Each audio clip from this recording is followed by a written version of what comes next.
क्या मंगल ग्रह पर जीवन की खोज संभव है? क्या हम इंसान मंगल ग्रह पर कभी बस पाएंगे या फिर ये सिर्फ हमारे सपने में ही रह जाएगा? तो आज हम इसी बात का पता करेंगे। सपनों से भरी एक रात एक युवा वैज्ञानिक अपने कमरे में बैठा मंगल ग्रह के बारे में पढ़ रहा था। किताबों और तस्वीरों को देखकर उसे ऐसा महसूस हुआ जैसे वह खुद मंगल पर पहुंच गया हो। अचानक उसकी कल्पना ने उसे एक अलग ही दुनिया में खींच लिया। वह एक लाल रंग के रेगिस्तान में खड़ा था जहाँ चारों ओर विशाल पहाड़ और गहरी घाटियां थीं। आसमान में 2 चंद्रमा चमक रहे थे और हल्की हल्की हवा चल रही थी। यह जगह रहस्यमय लेकिन अद्भुत लग रही थी। कुछ देर तक वह वहां की जमीन और वातावरण को महसूस करता रहा। उसे दूर एक चमकती हुई रोशनी दिखाई दी। जब वह उस ओर बढ़ा तो उसे एक गहरी घाटी मिली जिसमें उसे पानी की हल्की हल्की लहरें दिखाई दी। वह सोचने लगा, क्या यहाँ सच में जीवन संभव है? पानी तो है, क्या यहाँ कभी कोई जीव रहा होगा? उसकी उत्सुकता बढ़ती जा रही थी। जैसे जैसे वह आगे बढ़ा उसे कुछ अजीब संरचनाएं दिखाई दी। ये संरचनाएं किसी मानव निर्मित भवन जैसी लग रही थीं, लेकिन वे टूट फूट चुकी थीं।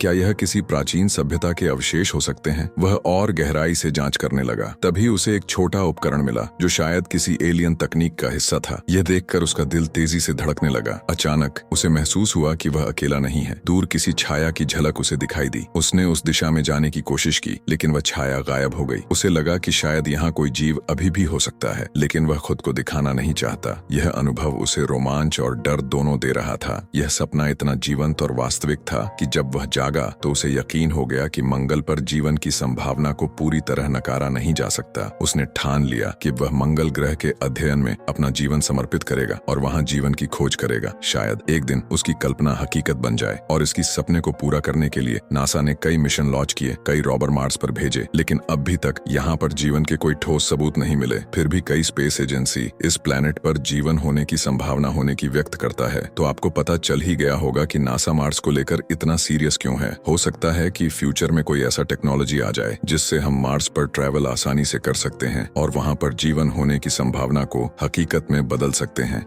आपको क्या लाल प्लेनेट यानी कि मार्स पसंद है? कमेंट पर अपनी राय जरूर दें।